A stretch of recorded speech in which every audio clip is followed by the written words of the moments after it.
Bonjour, au cours de cette courte vidéo, on parlera des troubles du langage dans la maladie d'Alzheimer.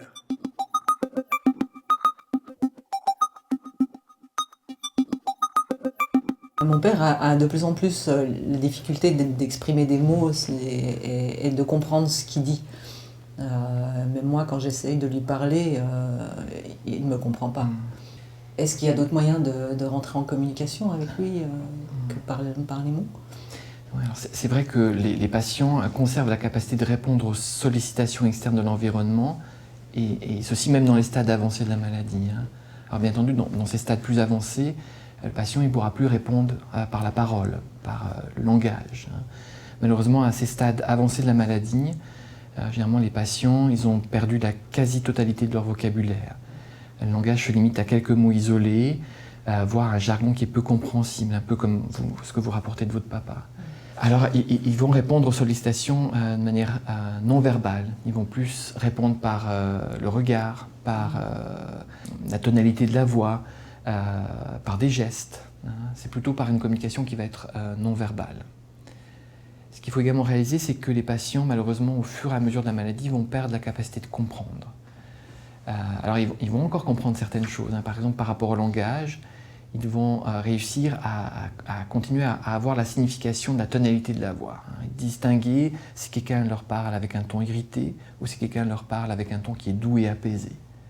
Et ce type de distinction, c'est pas seulement pour la parole, mais également pour d'autres choses, comme par exemple la capacité de reconnaître les visages. Un patient, même à un stade avancé, va pouvoir reconnaître des visages familiers de visages non familiers. Alors parmi les visages familiers, ils ne peuvent pas toujours savoir si c'est le visage de leur épouse ou de leur fille, mais ils savent que c'est quelqu'un de familier.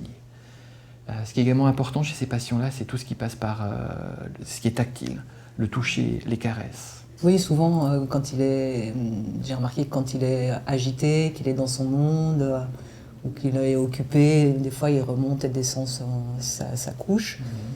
Si je viens vers lui et que je le caresse ou que je lui parle gentiment, il se calme tout de suite. Mais par contre, il peut recommencer assez vite quand il est laissé à lui-même. Ce que vous décrivez, c'est que votre papa continue à pouvoir percevoir les choses. Et c'est vrai que quand les proches, les membres de la famille, eh bien, ils utilisent des moyens de communication non verbaux tels que le toucher, ça a un effet sur le patient, il réagit. Et ça peut même modifier son comportement. Quand un patient est agité, tendu, nerveux, eh bien, le fait simplement de le toucher ou de le caresser, ça va avoir un effet apaisant. Il va pouvoir se détendre, devenir moins agité. Ça me rappelle une étude aux États-Unis, dans une maison de retraite. Et les chercheurs voulaient savoir s'il y avait une différence au moment du repas, si on touchait les patients, on les embrassait, on les étreignait, ou si on les laissait manger un peu comme d'habitude. Et ce que les chercheurs ont mis en évidence, c'est que les patients qui étaient entre guillemets chouchoutés, eh bien, ils mangeaient plus. Mais bon, ça relate juste ce qu'observent les familles au quotidien, que quand on utilise des moyens de communication non verbaux, comme le toucher, ça a un effet tout à fait bénéfique sur la prise en soin de leurs proches.